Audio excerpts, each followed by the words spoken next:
नमस्कार, मेरे साथ हैं मंजीत पुनिया जी जो कुटन गांव से हैं और इन्होंने फेसबुक पर 25 मई को एक पोस्ट डाली है जिसमें गांव कुटन में चुनाव में धांधली होने का आरोप लगाया है और पार्टी के नेताओं को उन्होंने अपनी पार्टी के नेताओं को शिकायत भी की है।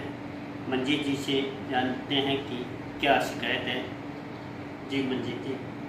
देखिए, मैं भारतीय जनता पार्टी का कार्यकर्ता हूँ और मैं 168 नंबर बूथ पे एजेंट भी था और बाकी जो हमारे बूथों पर जो एजेंट बैठते थे समय समय पर उनको भी देख रहा था कि चुनाव कैसा चल रहा है, ठीक चल रहा है, नहीं चल रहा है। तो जैसे ही चुनाव शुरू होता है तो मैंने अधिकारियों को कहा कि भैया आप वोट डालने को यार है तो उसका नाम बोलो और उसका वोट का नंबर बोलो ताकि हमारा एजेंट मिलान कर सके। तो उन्होंने पहले तो हमारे एजेंट को ही नहीं अंदर जाने दिया, ना उन्होंने नाम बोला।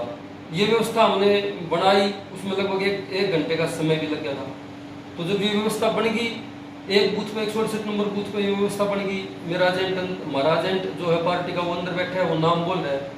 उसके बाद बहुत सी बातें ऐसी आई उसके सामने, वो बार बार मेरे को फ़ोन करके बुला रहा है, बोला वोट जो है वोट किसी की है, डाल कोई रहा है। तो मैं 2 बार आया तो वहाँ पे पुलिस के अधिकारी थे, मैंने उनको कहा जिनकी ड्यूटी थी कि भाई साहब आप ऐसा कैसे कर रहे हो कि वोट है किसी की, उसको डाल कोई रहा है, उसके साथ जाके। तो बोला वोटर क्या कहता है, बोला वोटर मना नहीं कर रहा, हम कैसे कर सकते हैं। इसका मतलब तो ये है कि अगर वोटर ये कहे कि मेरा वोट है और मैं कहूँगी भाई साहब आप डाल दो तो आप डाल सकते हो। ऐसा तो मुझे नहीं लगता कि ऐसा होना चाहिए। पुलिस की शिकायत है, आपकी पुलिस से शिकायत है कि पुलिस गड़बड़ कर रही थी या हाँ, पोलिंग पार्टी के जो चुनाव पोलिंग पार्टी भी बिल्कुल गड़बड़ करवा रही थी। ना तो उसने किसी की आईडी चेक की कि किसकी आईडी है। कोई जेंट्स जा रहा है लेडीज का वोट लेके उस वोट को डाल रहे हैं, कोई लेडीज जा रही है किसी जेंट्स की पर्ची लेके उस वोट को डाल रहे हैं।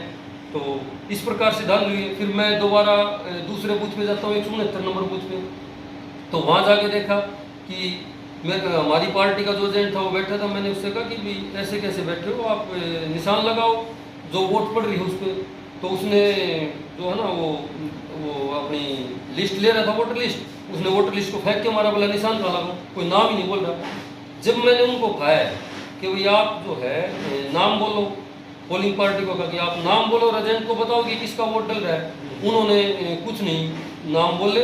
और वहाँ पे तभी एक चुनाव अधिकारी आता है और अपना आइडेंटिटी कार्ड दिखा के बोलता है कि देख मैं कौन हूँ। तो मैंने उसको भी कहा कि मुझे इस बात से क्या मतलब है कि आप कौन हो, मुझे तो ये है कि मतलब इस बात से है कि चुनाव की जो प्रक्रिया है वो पारदर्शी होनी चाहिए, वो ठीक तरीके से ठीक होनी आपने इसकी शिकायत कहाँ की, चुनाव आयोग को की है या अधिकारियों को या बीजेपी? हाँ, उसके बाद मुझे उन्होंने पुलिस वाले को बुलाया और मुझे भी और एजेंट को भी दोनों को बाहर निकाल दिया। उस 12:30 बजे के बाद हमारा जब वहाँ कोई एजेंट नहीं था तो मैंने सबसे पहले अरविंद शर्मा जी को फ़ोन किया, उनके पीए को बताया कि ऐसे ऐसे बात हो गई है। उसके बाद मैंने सीएम साहब को फ़ोन किया और बताया कि 169 नंबर बूथ हमारा कैप्चर हो चुका है, वहाँ हमारे एजेंट को बाहर कर दिया है। उसके बाद हमने सुभाष बराड़ा जी को बताया, ओम प्रकाश धनखड़ जी को बताया, लेकिन कोई भी हमें 6 बजे तक वहाँ पे ना तो कोई पार्टी का कोई पार्टी का कोई नेता आया और ना ही पुलिस से हमें कोई सहायता मिली और चुनाव ऐसे ही चलता रहा। कितनी वोटें पड़ी हैं?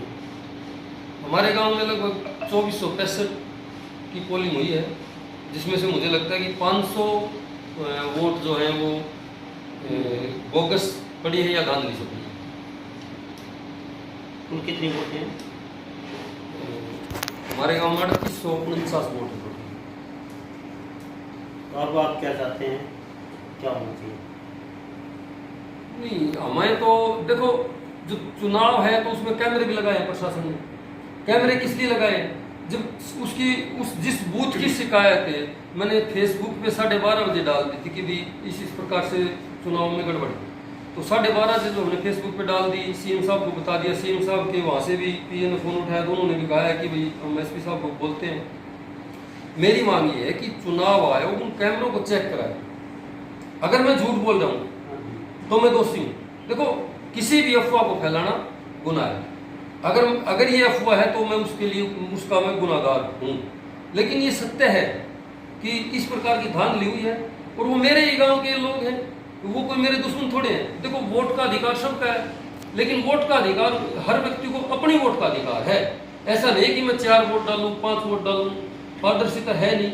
इस प्रकार से हम सही सरकार को कैसे चुनेंगे? क्या दबंगई से डाली गई या वोट का अधिकार छीना गया?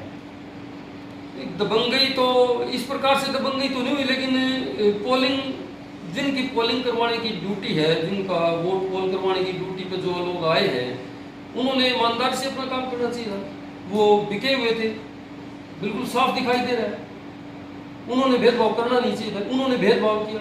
देखो, जो कार्यकर्ता होते हैं वो अपनी पार्टी को जिताने के लिए चलो हो सकता है कुछ थोड़ी बहुत कोशिश करें, लेकिन जिनकी ड्यूटी है उन्हें तो अपनी जिम्मेवारी पे काम करना चाहिए ना।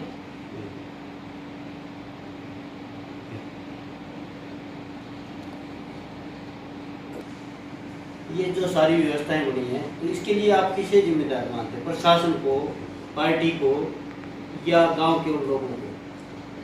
देखिए, इसके लिए जिम्मेदार माहौल है। जो माहौल तैयार हुआ है इस प्रकार का चुनाव वाले ने, उस माहौल को पहले ही तैयार कर लिया। और तैयार कैसे किया कि दीपेंद्र हुड्डा जी कांग्रेस से प्रत्याशी हैं, वो जिस भी गांव में गए, मैंने उसको कई जगह वीडियो भी देखी है, जिस गांव में भी गए उन्होंने जनसभाएं की, तो एक ही बात कही कि इस चुनाव को सरपंच वाला चुनाव बना दो। तो वो जो अपने कार्यकर्ताओं को जो मैसेज दे रहा था, क्या मैसेज दे रहा है कि सरपंच वाला चुनाव बना दो, तो मुझे नहीं लगता कि ये मैसेज ठीक था। इसी कारण से सारा जो मामला गड़बड़ हुआ है, और मैं इसके लिए दीपेंद्र हुड्डा जी को ही जिम्मेदार मानता हूँ। सरपंच वाले से क्या मतलब है आपका? नहीं, सरपंच का चुनाव बना दो। जैसे सरपंच के चुनाव में गांव के कैंडिडेट होते हैं, एक एक वोट को ढूंढ के लाते हैं, बोगस वोट डलती है। सरपंच के चुनाव में बहुत ज्यादा रिस्क होता है। और एमएलए एमपी का जब चुनाव होता है तो पार्टी के जो कार्यकर्ता होते हैं, सभी पार्टियों के कार्यकर्ता होते हैं, वो अपने भाईचारे की मिसाल को कायम रखते हैं। उन्होंने ठीक अभी जिस पार्टी का कार्यकर्ता है वो उस पार्टी की वोट डाले, दूसरा दूसरी पार्टी का उस पार्टी की वोट डाले। तो सरपंच के चुनाव से मतलब ये है कि आप इस चुनाव को किसी भी तरह से जो है ना बोगस वोट करवाओ, कुछ भी करवाओ, आप ज्यादा से ज्यादा वोट करवाओ। मतलब कि ये जो मैसेज दिया गया ना, सरपंच वाला चुनाव बना दो, ये जो मैसेज था, इस मैसेज का बहुत बड़ा वो है इसमें, जिस प्रकार से ये माहौल बिगड़ा है। और मैं चुनाव आयोग से भी मांग करता हूँ कि इस जो है ना, ये जो चुनाव है इसको रद्द किया जाना चाहिए। सभी कैमरों को चेक करवाए, और उन कैमरों में गड़बड़ पाई जाती है। एक एक आदमी 5-5 वोट डाल रहा है, तो सीधी ही बात है, चुनाव में धांधली है। एक आदमी को अधिकार नहीं है 5 वोट डालने का, कि मेरा वोट है उसको कोई और दबा रहा है। ये ऐसा चुनाव आयोग में है ही नहीं।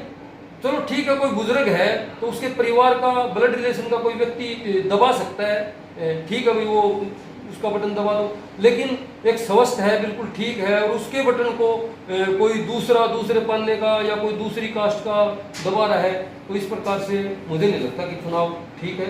और तो आप एक तो दीपेंद्र का था कि भी पंचायत चुनाव बना दें, ये तो संवैधानिक उसका अधिकार है, वो तो कहेगा, अपील तो करेगा अपने कार्यकर्ताओं से कि एक एक वोट आए पड़े। इसमें गड़बड़ क्या है? नहीं, अपने कार्यकर्ताओं समर्थकों को कहेगा ज्यादा वोट आए। हाँ, ज्यादा से ज्यादा वोट आए, ये अपील एक अलग बात है। ये मैसेज की सरपंच वाला चुनाव बना दो, सरपंच वाला चुनाव बना दो तो मैसेज मुझे नहीं लगता कि ठीक। सरपंच वाला चुनाव बना दो, इससे क्या मतलब? दूसरा, रघुवीर कादयान जी ने जैसे भरी सभा में कहा था कि 1.5 लाख ट्रैक्टरों तक पहुंच जाते।